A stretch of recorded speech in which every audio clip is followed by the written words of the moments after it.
August 1943, Malton, Ontario. The factory floor shook as the first Canadian-built Lancaster bomber rolled forward on its wheels. Workers cheered, but the men in suits standing near the hangar doors did not smile. They knew what everyone else was about to learn. The war in Europe had a problem that nobody could solve, and it was getting worse every single day. High above Germany, American B-17 flying fortresses were dropping bombs on Nazi factories and cities. These big four-engine bombers carried brave crews through storms of bullets and fire. The B-17 earned its name honestly. It was tough, not nearly enough. British engineers had designed new weapons that could win the war faster and save thousands of lives. They created earthquake bombs that could punch through 20 feet of concrete and explode underground, destroying Nazi submarine bunkers that regular bombs just bounced off. They built 12,000-pound Tallboy bombs and 22,000-pound Grand Slam bombs that could sink battleships with a single hit. These massive weapons could crack open targets that 100 regular bombs could not scratch. But there was one massive problem. These enormous bombs would not fit inside an American bomber. The B-17's bomb bay was cut in half by a thick metal wing spar that gave the plane its legendary toughness. That same spar made it impossible to load anything bigger than a 2,000-pound bomb without completely redesigning the aircraft. Engineers in Seattle and San Diego tried to find solutions. They drew plans and built models. Nothing worked. The physics were simple and cruel. A 12,000-pound bomb was too tall, too wide, and too long for the divided bomb bay. It was like trying to fit a telephone pole through a door sideways. Meanwhile, Nazi Germany was building fortified submarine pens along the French coast with concrete roofs 16 feet thick. Regular bombs just made small dents in the surface. Inside those bunkers, German U-boats were sinking Allied ships carrying food, fuel, and ammunition to Britain. Every day, the submarine bases stayed intact. More sailors died in the cold Atlantic water. The German battleship Tirpitz sat in a Norwegian fjord, threatening every convoy that sailed north to Russia. As long as that ship floated, dozens of Allied warships had to guard against it instead of fighting elsewhere. British engineers told their American partners that they needed a bomber with an uninterrupted bomb bay at least 33 feet long. They needed a plane that could carry 14,000 pounds of explosives as a standard load, with the ability to haul even more on special missions. The Americans shook their heads. The B-17 and B-24 could not do this. Building a completely new bomber would take years. Years that the Allies did not have. On the other side of the Atlantic, a small factory in Malton, Ontario, was about to attempt something that aviation experts thought was impossible. Victory Aircraft was a brand new company created by the Canadian government in November 1942. The factory had been building small Lysander spotter planes. Now they were being asked to build the most complex heavy bomber in the world from scratch. The workers had never built a four-engine bomber before. Most had never even seen one up close. When the blueprints arrived in early 1943, engineers spread them across tables and stared in disbelief. The Lancaster bomber had 55,000 separate parts, 4 massive Rolls-Royce Merlin engines, a 33-foot bomb bay with no obstructions, just one long empty tunnel that could swallow the biggest bombs the war would ever see. The plane was a flying warehouse with wings, and every single part had to fit together perfectly or the whole thing would shake itself apart in the air. American aviation experts were polite but doubtful. One factory with 3,300 workers, most of them new to aircraft building, was supposed to produce one of these complicated machines every single day? The Boeing plants in Seattle employed 30,000 people and had been building planes for 20 years. Even they struggled with production targets. The British factories making Lancasters had teams of experienced craftsmen who had spent years perfecting each step. How could Canadians possibly match that level of quality and speed? The Canadian engineers had one advantage that the doubters did not see right away. The Lancaster Mk X would use Packard Merlin engines built in America instead of British ones. All the instruments would be North American. The radio equipment would come from Canadian and American factories. This meant parts could arrive faster. If something broke, replacements were just across the border, not across an ocean full of German submarines. The design was British, brilliant, and proven in combat, but the manufacturing would be pure North American efficiency. In August 1942, a British Lancaster flew across the Atlantic to serve as the master pattern. Canadian workers walked around it slowly, taking measurements, making notes, and asking questions. The plane looked impossible. The wing was 102 feet wide. The fuselage was a tube of metal that had to be perfectly smooth. The bomb bay doors had to seal tight, or the plane would be too slow. Everything had to be built to tolerances measured in thousandths of an inch. But as the Canadian engineers studied the British bomber sitting on their runway, they began to see something the American experts had missed. This plane was not trying to be the toughest bomber in the sky. It was not trying to carry the most guns, or fly the highest, or fight off the most enemy fighters. The Lancaster had one single job. It had to carry the biggest, heaviest, most destructive bombs from Britain to Germany and back. Everything else about the plane served that one purpose. And if Canada could build this machine, the Allies would finally have a weapon that could reach the targets American bombers simply could not touch. The engineers at Victory Aircraft started with the hardest problem first. The Lancaster bomber weighed 36,900 pounds when it was completely empty. No fuel, no bombs, no crew, no ammunition. Just the metal skeleton with engines attached. The British design called for this plane to take off carrying an additional 33,100 pounds of fuel and explosives. That meant the Lancaster had to lift almost its own weight again into the air. It was like asking a man who weighed 180 pounds to carry another full-grown person on his back and then run up a hill. American engineers had told the Canadians this was why the B-17 stayed smaller. You could not make a plane too heavy, or it would never get off the ground. You had to choose between carrying more bombs or carrying more fuel or carrying more defensive guns. The Lancaster seemed to ignore all these rules. It would carry huge bombs, fly for hours, and still make it home. The math looked impossible on paper, but the secret was in the bomb bay design. The Canadian workers built a metal tunnel that ran 33 feet down the belly of the plane with nothing blocking it. No wing spars cutting through the middle. No fuel tanks taking up space. No structural supports getting in the way. Just one long, empty cavity that could swallow weapons other bombers could only carry on the outside of the wings, where they created dangerous drag and slowed the plane down. The first test came on August 1st, 1943, exactly 1 year after the British pattern plane had arrived. The Canadian-built Lancaster, nicknamed the Ruhr Express, sat on the runway with its 4 Packard Merlin engines rumbling. Each engine produced 1,640 horsepower. Together, they generated enough power to pull the heavy bomber through the sky at 287 miles per hour. The test pilot pushed the throttles forward. The noise was deafening, a roar that made the ground shake. The bomber rolled faster and faster down the concrete strip. At 110 miles per hour, the nose lifted. At 125 miles per hour, the wheels left the ground. The first Canadian Lancaster was flying. Workers on the ground held their breath as the big plane climbed higher. Would the wings hold? Would the engines keep running? Would all 55,000 parts work together the way they were supposed to?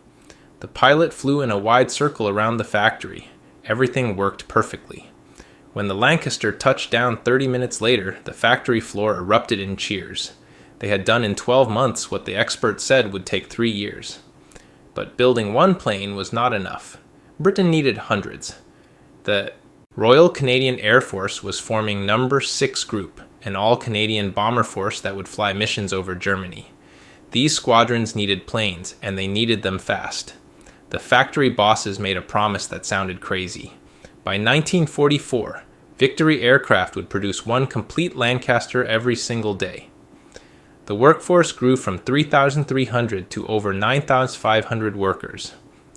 A quarter of them were women who had never worked in a factory before the war.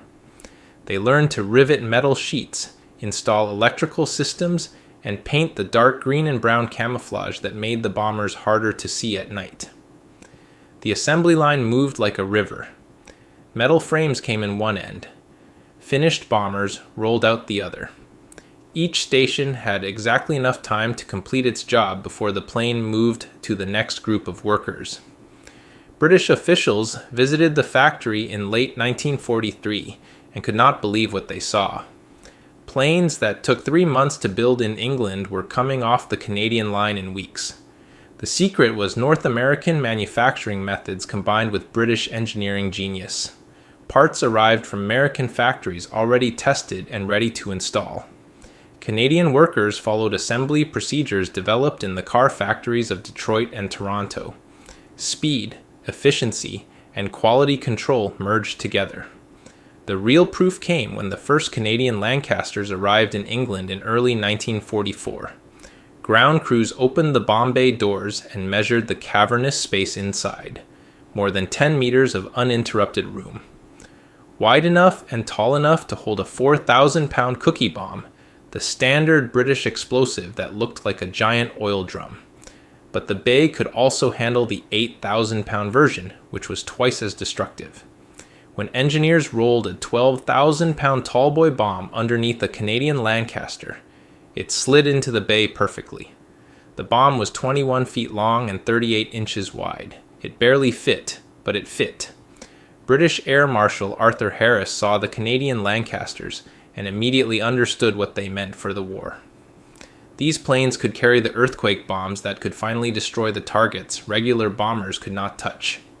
He ordered the Canadian-built aircraft assigned exclusively to RCAF No. 6 Group. The Canadians would fly their own planes, built in their own country against the hardest targets in Europe. Some British officials questioned whether the Canadian-built planes were truly as good as the British-built versions. There were small differences in the instruments and radio equipment. The Packard engines were built in Detroit, not Derby. Would these changes cause problems? The first combat missions answered those doubts immediately. On mission after mission, the Canadian Lancasters performed exactly like their British cousins. The engines were just as reliable. The airframes were just as strong. The bomb bays carried just as much destruction. By the spring of 1944, Victory Aircraft hit its impossible goal.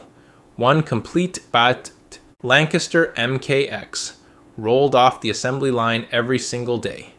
Workers arrived for their morning shift and saw yesterday's plane gone, replaced by a new one already taking shape. The rhythm never stopped. Parts flowed in. Planes flew out. Between 1943 and 1945, the factory produced 430 Lancaster Mk X's. Each one cost about 250,000 Canadian dollars to build. Each one could carry weapons that might end the war weeks or months sooner. The Canadian Lancasters had one feature that made them especially valuable. Because they used North American instruments and radios, parts were easier to replace when planes got damaged in combat. A British Lancaster with a broken radio might wait days for a replacement part to arrive by ship from England. A Canadian Lancaster could get new American radios delivered within hours from supply depots already in Britain. Squadron commanders noticed another advantage. The Canadian planes seemed to handle the massive bomb loads with slightly better balance than some British models. Engineers discovered this was because the Packard engines, while identical in power to British Merlins, had tiny differences in weight distribution. These small changes actually improved how the plane flew when carrying a full load of fuel and the heaviest bombs. By mid-1944, Canadian Lancaster KB-732 was flying its 10th mission over Germany. This single plane would eventually complete 83 combat operations, more than any other Canadian-built Lancaster. The crew trusted their machine completely. The 4 Packard engines never failed. The 33-foot bomb bay swallowed every weapon they loaded. The plane brought them home through flak, through fighter attacks, through storms that ripped other bombers apart. This was what the engineers had promised back in Malton. A bomber that could carry what American planes could not, and do it night after night until the war was won. The numbers told a story that changed the war. Between 1942 and 1945, Lancaster bombers flew 156,000 sorties over Europe. They dropped 608 6 12-tons of explosives on German factories, cities, rail yards, and military bases. That was 64% of all the bombs dropped by the Royal Air Force and Royal Canadian Air Force combined. One type of bomber, carrying the heaviest loads, doing the hardest missions, delivering more destruction than all the other British bomber types put together. American B-17 Flying Fortresses dropped a similar total, just over 600,000 tons of bombs during the entire war. But those numbers included missions in North Africa, Italy, and the Pacific. The B-17s were everywhere, fighting on every front. The Lancasters focused almost entirely on Germany and occupied Europe, and in that single theater of war, they delivered more explosive power than America's most famous bomber. But the real difference was not in the total tonnage. It was in what kind of bombs each plane could carry. On the night of May 16, 1943, 19 Lancaster bombers took off from RAF Scampton in Leigh, England. They flew at just 60 feet above the ground across Holland and into Germany, racing over fields and forests in the darkness. Each plane carried a weapon that weighed 250 pounds and looked like a giant metal barrel. These were upkeep bombs, designed by engineer Barnes Wallis to skip across water like a stone before sinking and exploding against the base of a dam. The target was the Ruhr Valley dams that provided water and electricity to Germany's industrial heartland. The bombers climbed to exactly 60 feet above the water. At precisely 425 yards from the dam wall, each bomb aimer released his weapon. The bombs hit the water, bounced forward in great splashes, and rolled down to the base of the dam before exploding. 2 dams broke that night. Water roared through the valleys below, destroying factories and power stations. No American bomber could have carried those bouncing bombs. The B-17's divided bomb bay was too small. The Lancaster's unobstructed bomb bay made the mission possible. 18 months later, on November 12, 1944, the German battleship Tirpitz sat in a Norwegian fjord surrounded by mountains. This massive warship had forced the British to keep dozens of their own ships on constant guard duty in northern waters. Regular bombs had hit the Tirpitz before, but only caused minor damage. The ship had armor plating 14 inches thick on its sides.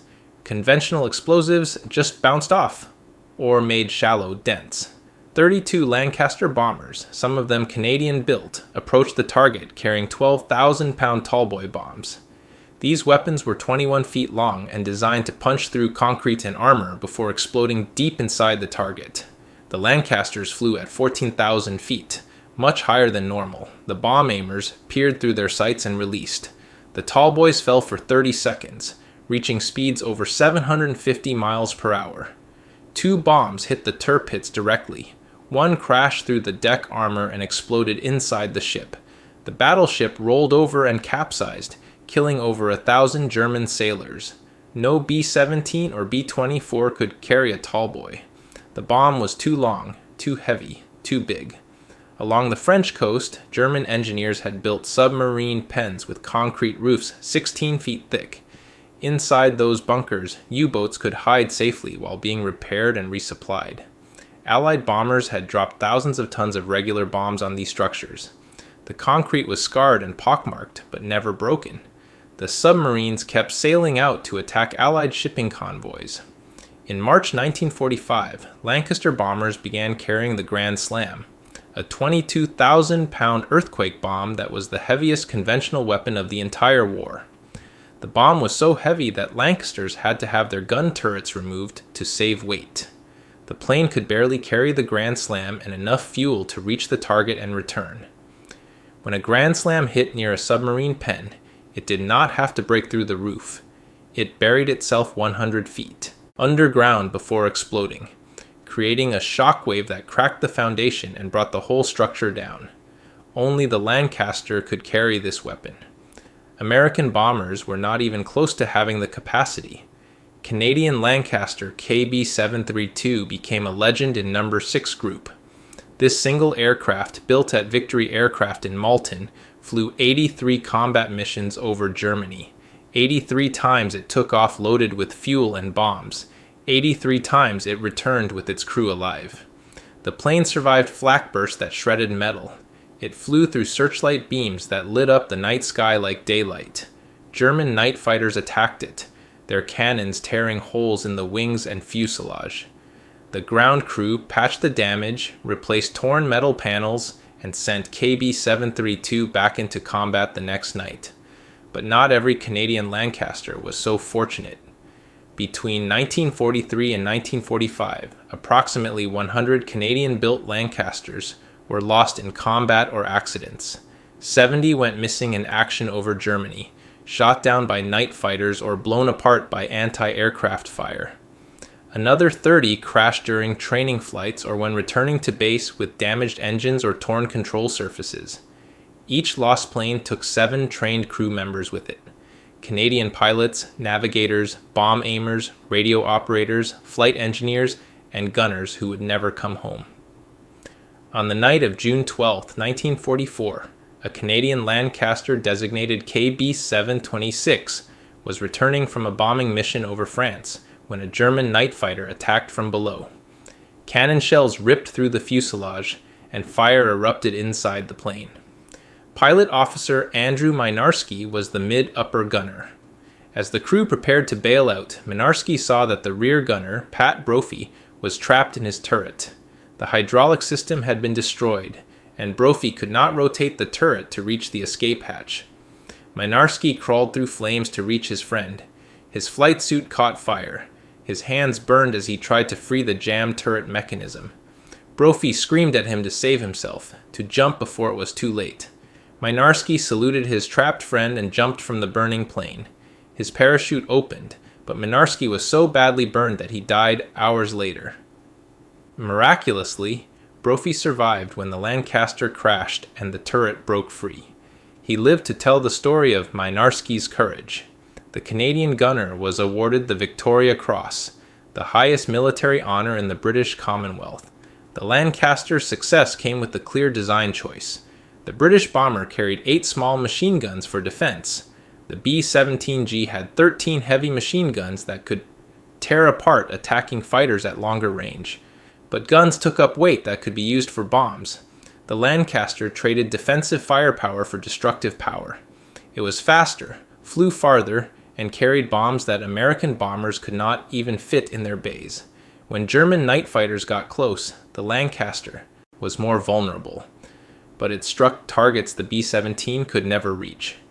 American bomber crews flew during the day, relying on tight formations and overwhelming firepower to survive. They faced waves of German fighters that could see them from miles away.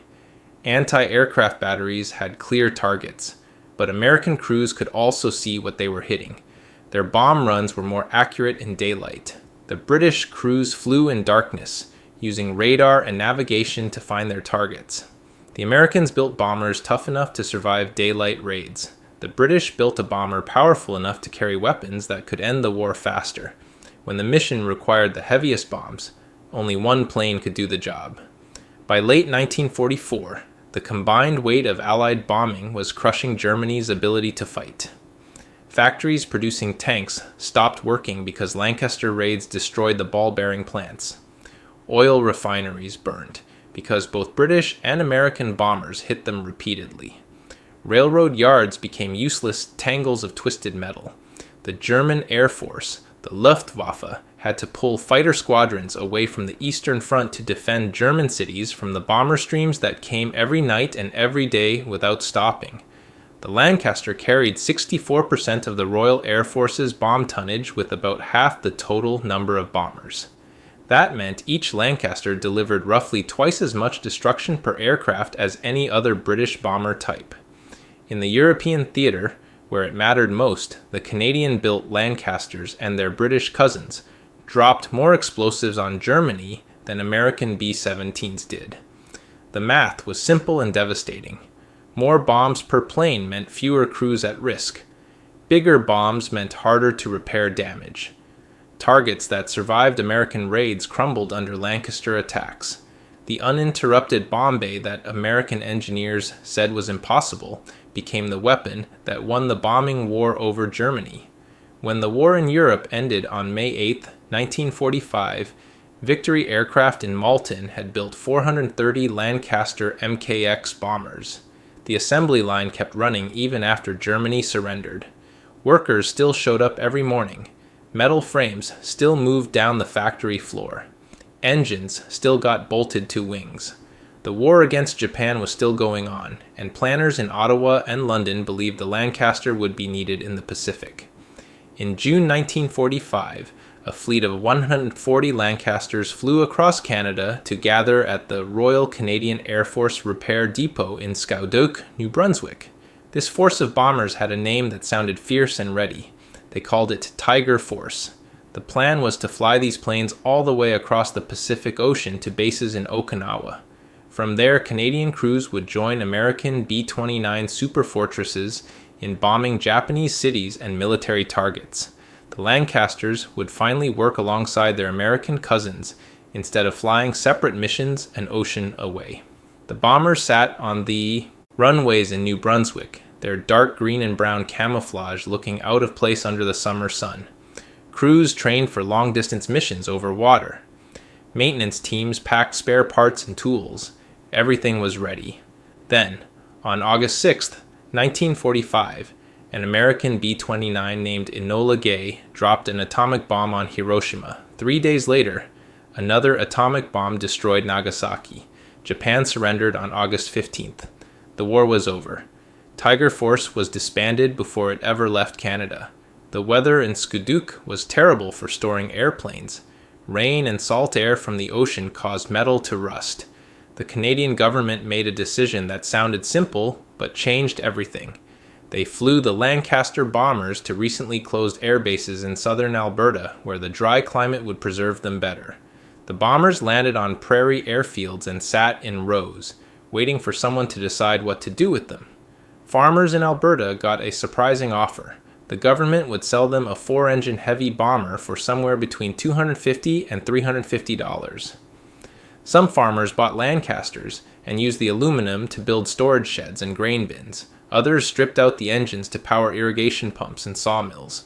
Planes that cost $250,000 to build were cut apart with hacksaws and sold for scrap metal prices. It seemed wasteful, but the war was over. Nobody needed bombers anymore, or so everyone thought.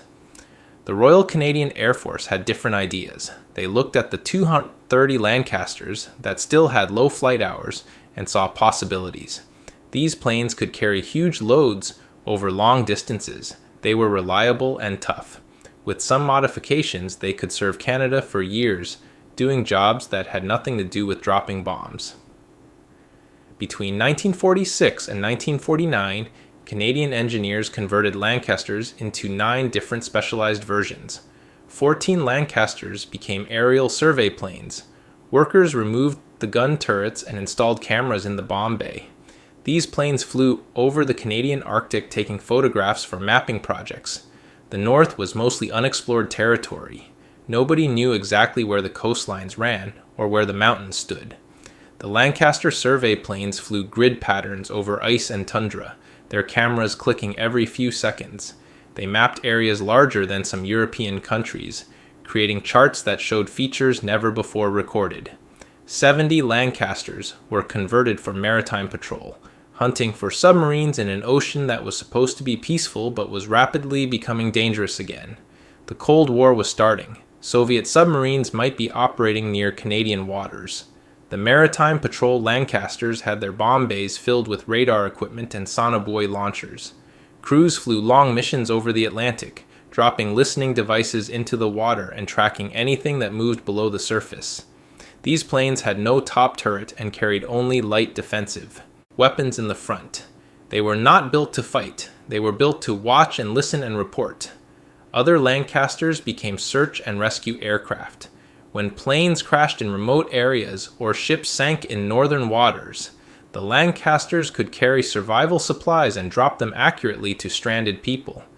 The big bomb bay that once held earthquake bombs now carried food, medicine, tents, and emergency radios. Crews flew in terrible weather conditions, searching for lost hunters, crashed aircraft, and ships trapped in ice. The last Lancaster mission flown by the Royal Canadian Air Force happened on July 4, 1964, At the Calgary International Air Show, Flight Lieutenant Lynn Garrison flew Lancaster KB-976 in a farewell demonstration. The crowd watched the big bomber circle the field, its 4 Merlin engines making the sound that a whole generation had learned to recognize.